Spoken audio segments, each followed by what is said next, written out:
बताई हो। बानी कितना दर्द में माई कैसे बताई हो। जुड़ गई तोहसे नाता करी कैसे विदाई हो। जुड़ गई तोहसे नाता करी कैसे विदाई हो। बानी कितना दर्द में माई कैसे बताई हो।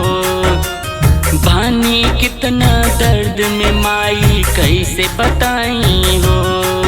जुड़ गई तोहसे नाता करी कैसे विदाई हो।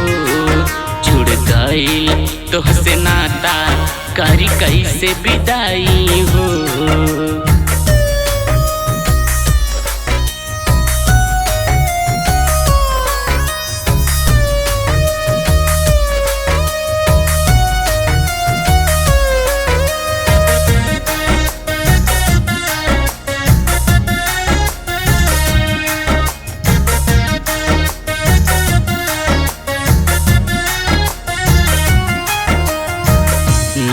दिन रहलू माई हमनी के गाँव में।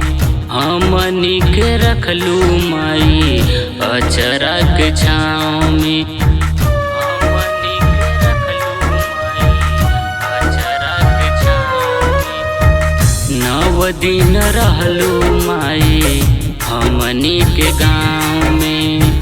हमनी के रखलू माई अचरा के छाँव में।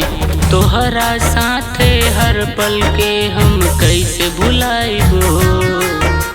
तोहरा साथे हर पल के हम कैसे भुलाइबो। जुड़ गई तोहसे नाता करी कैसे विदाई हो। जुड़ गई तोहसे नाता करी कैसे विदाई हो।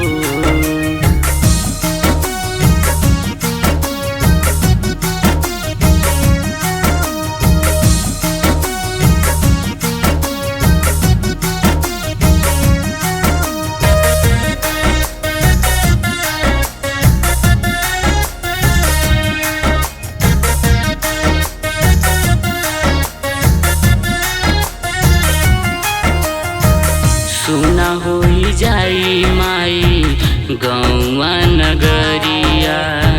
निमिया के छाँव अउरी घरवा दुअरिया।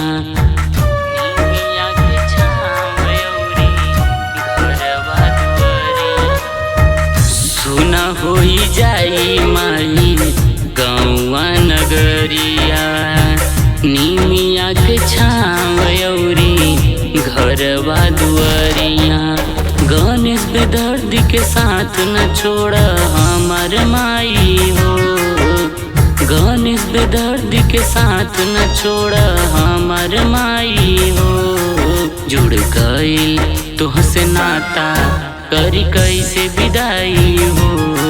जुड़ गई तोहसे नाता करी कैसे विदाई हो।